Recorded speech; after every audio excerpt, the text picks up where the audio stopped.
గంగ ఒడ్డున కూర్చొని ఒక వేదాంతి జీవ బ్రహ్మల ఏకత్వం గురించి సందేశం చెబుతూ ఉంటాడు. మధ్యలో ఒక జిజ్ఞాసు లేచి నిలబడి, అయ్యా, ఈశ్వరుడు సర్వజ్ఞుడు సర్వశక్తిమయుడని చెబుతున్నారు కదా, కానీ జీవుడు అలా కాదే, అల్పజ్ఞానం స్వల్ప సామర్థ్యం కలిగిన వాడు జీవుడు. ఈ విధంగా భిన్నత్వం కనిపిస్తూ ఉండగా ఏకత్వం ఎలా ఒప్పుకోగలం అని ప్రశ్నిస్తాడు. వేదాంతి చిరునవ్వుతో, అయితే ఎదురుగా ప్రవహిస్తున్న గంగా నది నుండి ఒక గ్లాసుడు నీటిని తీసుకురమ్మని పంపిస్తాడు. గ్లాసులోని గంగాజలానికి నదిలోని గంగాజలానికి ఏమైనా భేదం ఉన్నదా అని అందరినీ ప్రశ్నిస్తాడు. లేదని జవాబిస్తారు.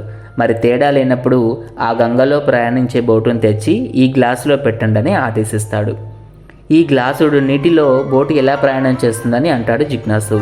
వేదాంతి మరలా చిరునవ్వు నవ్వి, నాయనా, జీవుడు కూడా గ్లాసు లాంటి వాడే. తన చుట్టూ ఒక సంకుచిత పరిధిని గీసుకొని దానిలోనే ఉండిపోవడం వలన గ్లాసులోని నీటిలా అల్ప సామర్థ్యంతోనూ అల్ప జ్ఞానంతోనూ కనిపిస్తున్నాడు. ఈ గ్లాసులోని నీటిని తిరిగి గంగలోకి వేస్తే ఈ బోటు నీటి మీద హాయిగా ప్రయాణించగలిగినట్లే జీవుడు కూడా తన పరిధిని దాటి బంధ విముక్తుడై విస్తరించగలిగిన నాడు ఆ విరాట్ స్వరూపుని వలనే సర్వజ్ఞుడు సర్వశక్తిమయుడు కాగలడని తెలియచేస్తాడు.